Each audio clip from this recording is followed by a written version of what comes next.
Assalamualaikum warahmatullahi wabarakatuh. Selamat malam Sobat Horor Klasik dimanapun Anda berada. Semoga pada malam hari ini Sobat Horor Klasik dalam keadaan sehat walafiat dan selalu dalam lindungan Tuhan Yang Maha Esa. Pada malam hari ini saya akan menceritakan sebuah pengalaman misteri. Ya, saya tidak mengatakan sebagai peristiwa horor ya, tapi peristiwa misteri yang dialami oleh Mas Wakijo yang biasa dengan akrab saya panggil Mas Jo.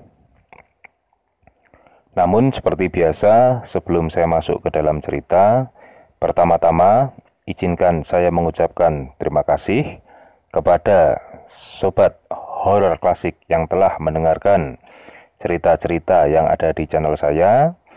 Tidak lupa saya ucapkan terima kasih sebanyak-banyaknya serta apresiasi setinggi-tingginya kepada subscriber yang telah bersedia untuk mengikuti dan mendapatkan cerita-cerita terbaru dari channel Horor Klasik. Kisah ini dimulai ketika Mas Jo yang pada tahun kurang lebih ya, antara tahun 84 atau 85, beliau ini yang berasal dari sebuah desa di daerah Gunung Kidul, Yogyakarta, ini nekat merantau ke Semarang. Ada beberapa alasan yang mendasari Mas Jo ini nekat untuk merantau ke Semarang. Yang pertama, memang Mas Jo ini bisa dikatakan masa kecilnya sedikit kurang beruntung ya, mungkin bila dibandingkan dengan teman-teman sebayanya pada waktu itu. Yaitu ketika Mas Jo yang saat itu baru saja hendak tamat sekolah dasar ditinggal oleh sang ayah untuk selama-lamanya. Nah, karena memang kebetulan pada saat itu satu-satunya yang menjadi tulang punggung keluarga adalah ayahnya. Otomatis ketika sang ayah sudah meninggal, Mas Jo ini tidak bisa meneruskan kembali sekolahnya, sehingga Mas Jo memang hanya memiliki ijazah SD saja pada saat itu. Nah, karena dituntut oleh keadaan ekonomi ya utamanya, akhirnya setelah Mas Jo lulus SD ini, Mas Jo mencoba untuk mencari pekerjaan di sekitarnya. Nah, kebetulan ada salah seorang tetangganya yang kalau saya tidak salah ingat ya, itu profesinya adalah juragan genteng kalau saya tidak salah, itu mengajak Mas Jo bekerja. Dan kebetulan pula sang juragan yang baik hati itu mengajari Mas Jo menyetir mobil. Karena meskipun pada saat itu usia Mas Jo masih belia, namun tinggi Mas Jo ini memang bisa dikatakan di atas rata-rata ya. Karena saya sendiri pun dalam kondisi sekarang, di mana saya memiliki tinggi badan kurang lebih 175, ketika saya bersebelahan dengan Mas Jo pun saya ini hanya kurang lebih setinggi bahu beliau saja. Memang cukup tinggi lah orangnya Mas Jo ini. Nah, singkat cerita, Mas Jo ini memang dari usia belia ya akhirnya sudah cukup ahli dalam mengemudikan mobil. Dan ketika Mas Jo sudah berumur 17 tahun dan sudah bisa mendapatkan SIM, beliau ini nekat merantau ke Semarang untuk mencari pekerjaan yang mungkin menurut beliau lebih layak, kurang lebih seperti itu. Nah, akhirnya beliau ini diterima sebagai seorang sopir ya, sopir pribadi yang melayani juragannya atau tuanya setiap hari untuk berangkat dan pulang ke perusahaan milik sang bos sendiri, seperti itu. Jadi ya memang menurut Mas Jo ya pekerjaan ini cukup ringan, namun dari sisi pendapatan menurut Mas Jo sangat lebih dari cukup lah sehingga Mas Jo ini bisa rutin mengirimkan uang ke desa atau ke ibunya. Nah, hingga pada suatu saat ada kabar dari desa yang memberitahukan bahwa ibu Mas Jo ini sakit. Karena memang kebetulan Mas Jo ini anak tunggal ya, kebetulan ya. Sehingga memang ya ibunya memang sebetulnya dari dulu memang bisa dikatakan fisiknya agak lemah seperti itu. Jadi memang Mas Jo sangat maklum ketika dulu dia menyelesaikan sekolah dasar, dia memang betul-betul tidak bisa melanjutkan sekolah karena memang sang ibu ini betul-betul tidak bisa untuk mencari nafkah. Nah, pada waktu itu tentunya Mas Jo ya bingung ya. Sebetulnya sih kalau dari sisi finansial dia mudah-mudah saja untuk pulang kapan saja. Namun dia khawatir apakah sang bos ini akan memberikan izin kepadanya. Namun tidak disangka kabar dari desa itu diterima oleh istri sang bos, yang mana memang istri si bos ini menurut Mas Jo orangnya sangat baik sekali, dan istri sang bos pula yang memaksa kepada bosnya Mas Jo ini untuk memberikan izin yang cukup panjang kepada Mas Jo agar Mas Jo bisa menjenguk ibunya. Nah, kebetulan pada hari Kamis pagi bos Mas Jo ini memanggil Mas Jo dan mengatakan bahwa nanti sore atau nanti malam setelah Mas Jo menyelesaikan pekerjaannya, Mas Jo diizinkan untuk pulang dan diharapkan pada Senin pagi sudah bisa kembali melayani bosnya, seperti itu. Nah, tentu saja Mas Jo ya gembira ya, karena kalau dihitung-hitung dia bisa mendapatkan waktu paling tidak sekitar 3 hari untuk menjenguk dan menunggu ibunya di desa. Nah, namun di hari Kamis itu Mas Jo tentu saja harus menyelesaikan pekerjaannya terlebih dahulu, mulai dari mengantar si bos sampai di kantor dan kemudian mengantarnya pulang kembali setelah semua urusan selesai. Namun rupanya pada hari itu agenda si bos ini cukup padat ya, cukup padat, dan kebetulan memang pada saat itu di kota Semarang ini sedang musim hujan, kata Mas Jo, sehingga dalam beberapa perjalanan menuju ke tempat meeting ya mungkin ya di beberapa restoran ini, kondisi mobil ini ya otomatis sering kotor dan bisa dipastikan selalu kotor, hingga akhirnya kurang lebih jam 7 malam semua urusan sudah selesai dan Mas Jo ini sudah mengantar sang bos kembali ke rumahnya. Nah, karena memang aturan di rumah sang bos, mobil masuk ke dalam garasi harus dalam kondisi bersih, sehingga ya mau tidak mau memang Mas Jo harus mencuci mobil yang tadi seharian dipakai karena sangat kotor sekali. Nah, ketika itu istri si bos ini sempat keluar dan berkata kepada Mas Jo tidak perlu mencuci mobil. Bahkan istri si bos pun juga sebetulnya pada saat itu sudah menyuruh Mas Jo untuk pulang ke desa menggunakan mobil itu saja.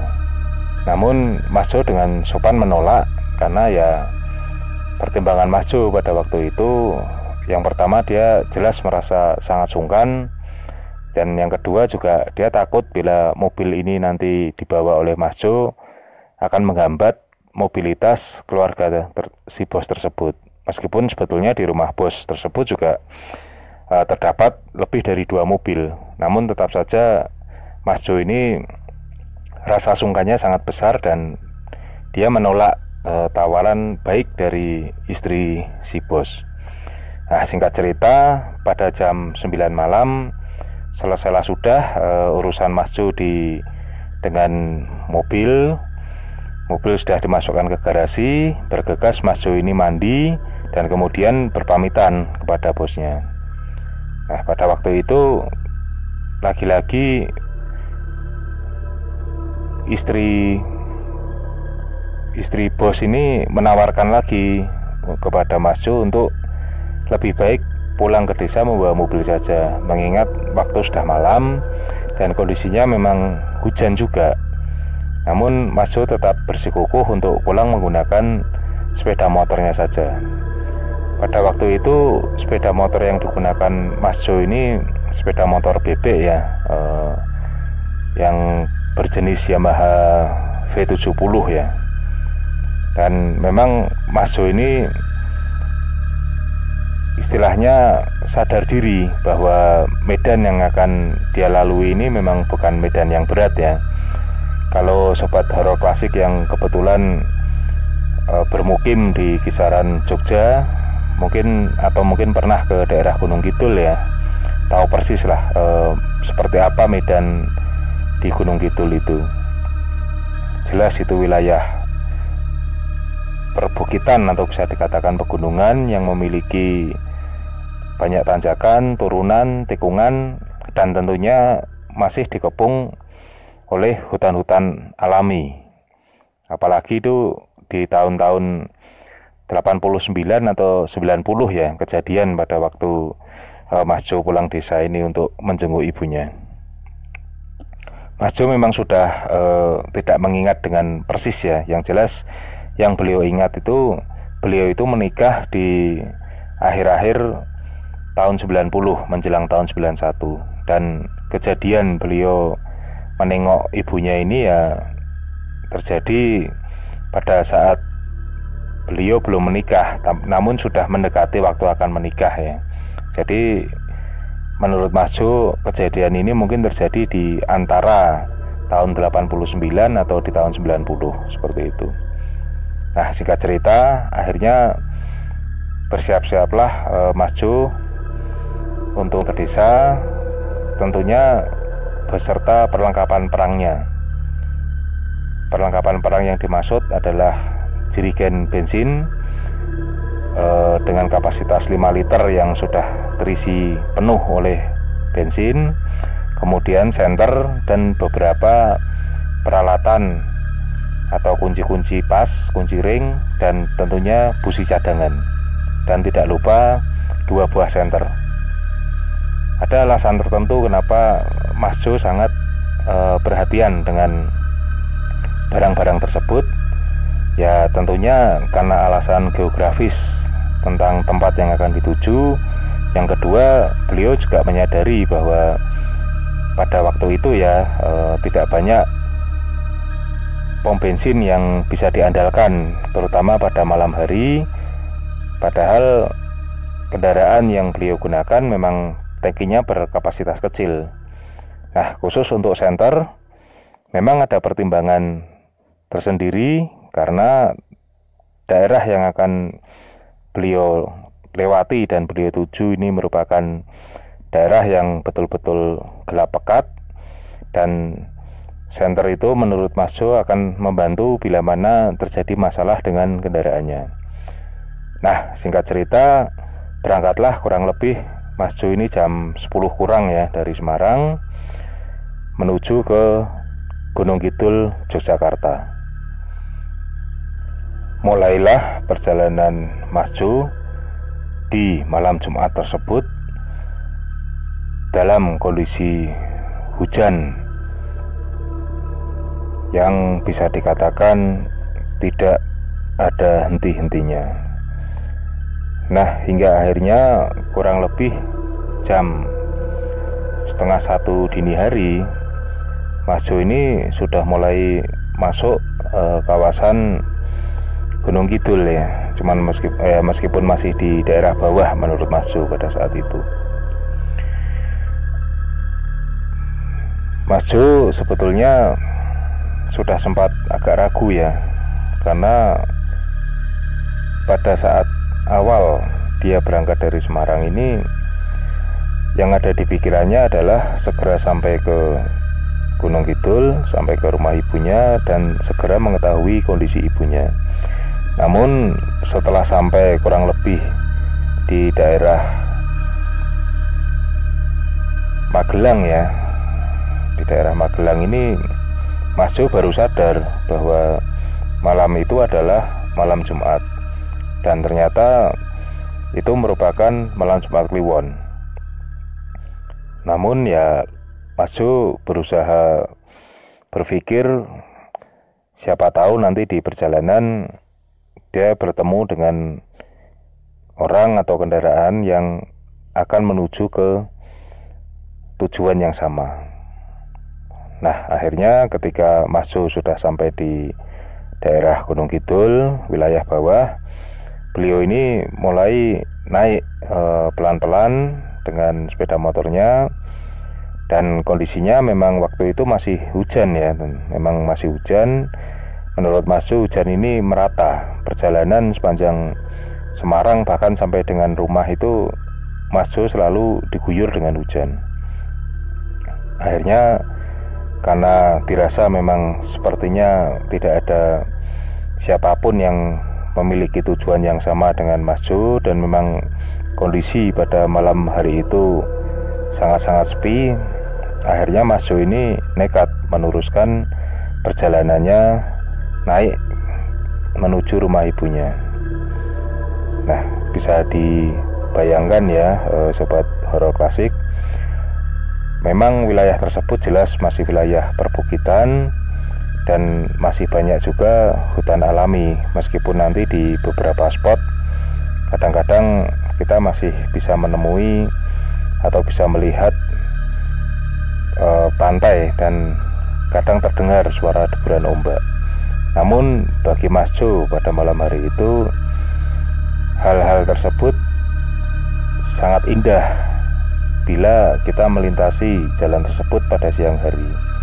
Namun itu adalah suatu malam Jumat, dan pada dini hari dalam kondisi yang hujan, benar-benar bukan suatu pilihan waktu yang bagus menurut Mas Jo. Namun apa boleh buat, Mas Jo tetap saja harus meneruskan perjalanannya. Akhirnya untuk memperkuat dirinya sendiri, di dalam pikirannya dia hanya memikirkan ibunya saja. Nah, akhirnya terus saja Mas Jo memacu sepeda motornya untuk naik, dan ketika Mas Jo ini sudah memulai masuk kawasan hutan yang betul-betul pekat ya, artinya yang kiri dan kanannya ini sudah betul-betul hutan, Mas Jo ini sedikit lega karena dari kaca spionnya ini terdapat pantulan sinar dari belakang kendaraan Mas Jo. Waktu itu Mas Jo sedikit tenang karena dia berpikir bahwa ternyata di belakang Mas Jo ada kendaraan. Apalagi kondisi jalan yang basah ya, membuat Mas Jo semakin yakin karena di aspal samping kiri kanan kendaraan Mas Jo ini terlihat pantulan cahaya dari belakang. Pada saat itu Mas Jo memperkirakan yang ada di belakangnya ini sebuah mobil, karena lampunya ini memang betul-betul terang ya, dan bahkan bisa dikatakan lampu sepeda motor Mas Jo pun kalah. Jadi memang Mas Jo cukup bersyukur dan merasa beruntung karena dengan adanya sinar dari belakang tersebut, Mas Jo memang tidak perlu repot-repot untuk melihat kondisi jalan di depannya. Kurang lebih selama 10 atau 15 menit ya, Mas Jo dalam kondisi yang seperti itu terus. Artinya dalam kondisi dia disinari oleh sorot lampu dari belakang. Nah, lama-lama Mas Jo ini sedikit penasaran karena setiap kali Mas Jo ini melongok ke spion, dia tidak menemukan dari mana sumber cahaya tersebut. Jadi bisa dibayangkan ya, sedikit aneh ketika dia melihat ada pantulan sinar dari kaca spion dan termasuk pantulan jalanan aspal yang basah oleh air hujan, namun dia sama sekali tidak bisa menemukan dari mana sumber cahaya tersebut. Hingga akhirnya Karena didorong rasa penasaran yang amat sangat, Mas Jo ini berusaha menengok ke belakang. Dan pada saat itu Mas Jo benar-benar sangat kaget. Bahkan Mas Jo mengakui bahwa jika dia tidak berusaha mengendalikan dirinya sendiri, besar kemungkinan dia akan terjatuh dari sepeda motornya. Karena rupanya sinar yang sangat terang dan selama 10 atau 15 menit ini berjalan atau menyinari Mas Jo dari belakang ini, rupanya berasal dari dalam hutan.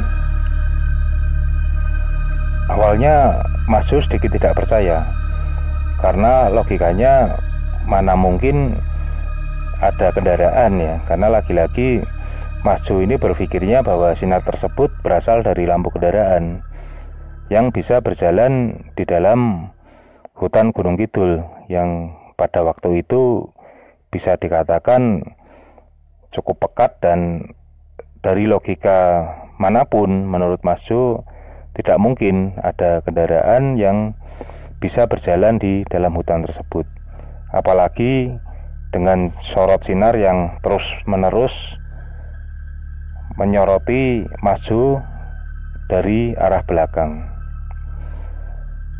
Nah, pada akhirnya Mas Jo ini berusaha untuk memelankan sepeda motornya sambil menengok ke arah sumber cahaya tersebut untuk memastikan sebetulnya sinar tersebut berasal dari kendaraan atau memang dari lampu sorot apa ya. Mungkin Mas Jo berpikirnya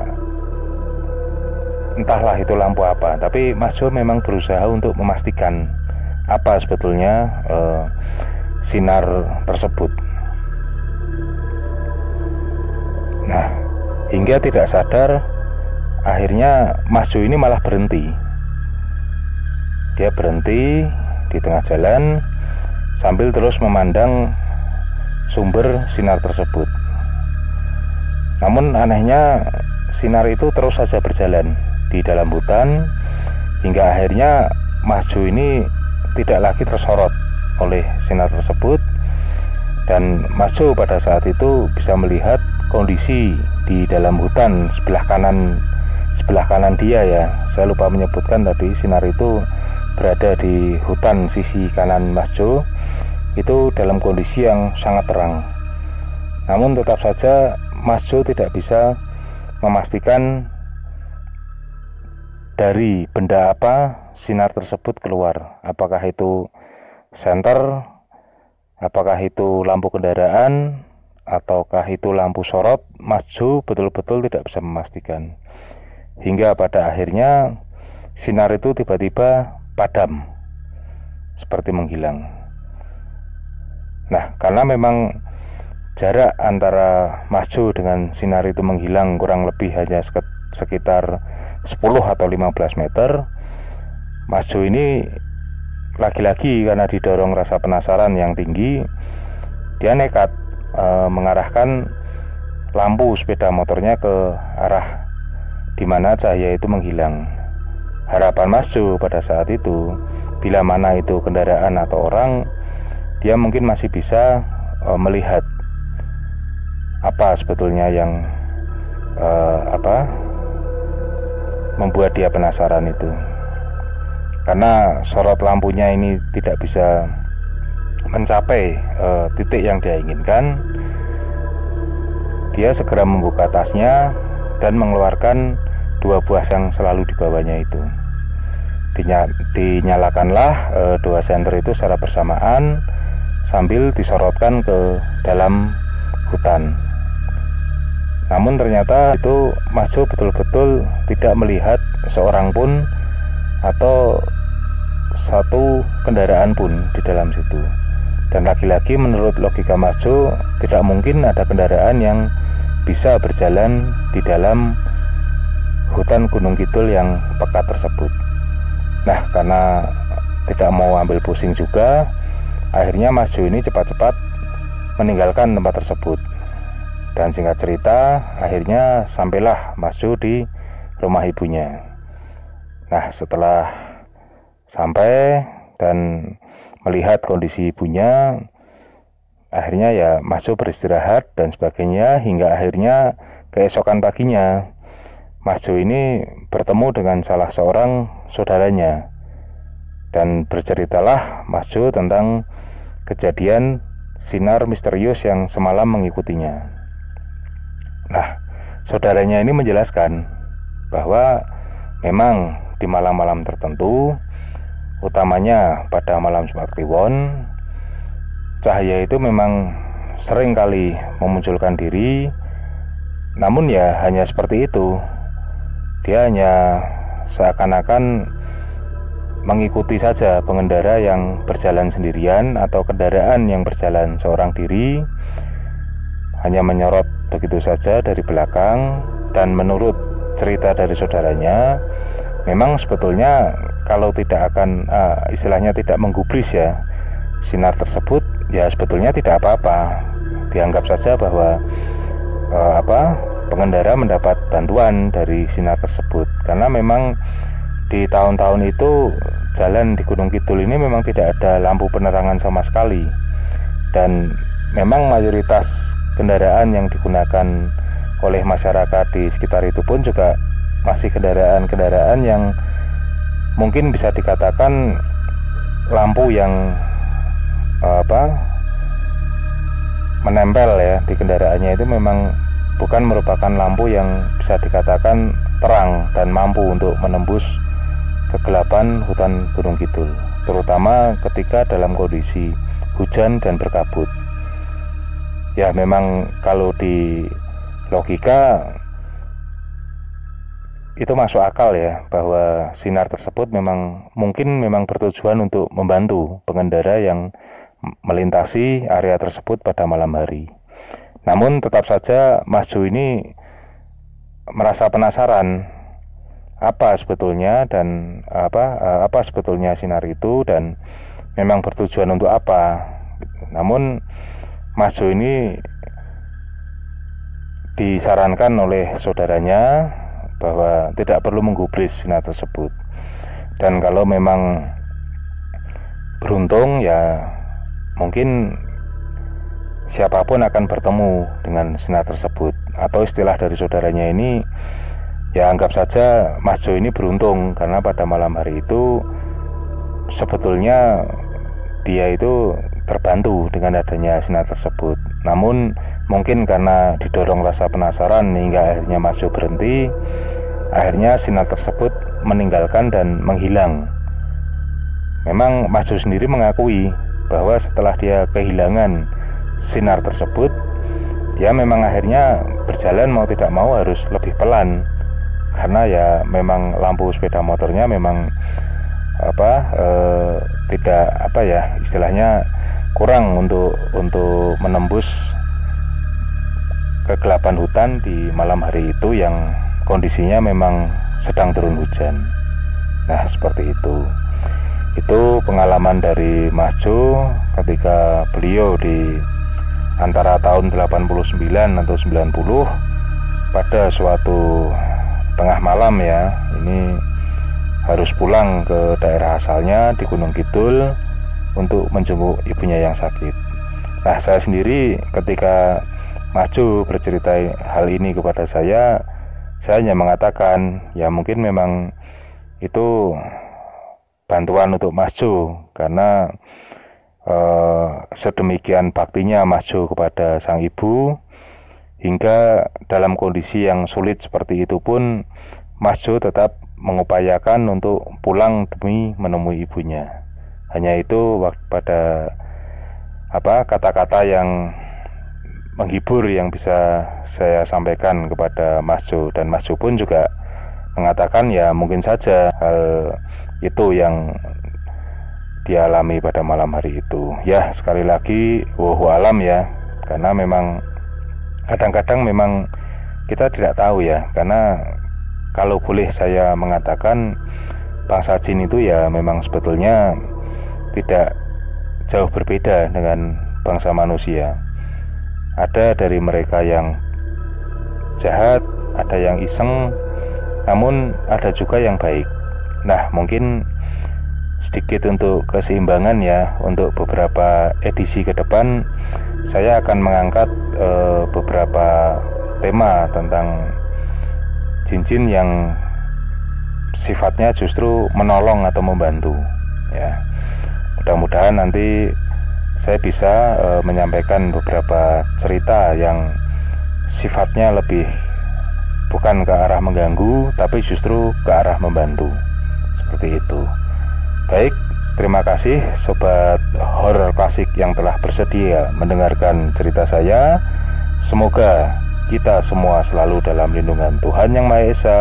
Wassalamualaikum warahmatullahi wabarakatuh.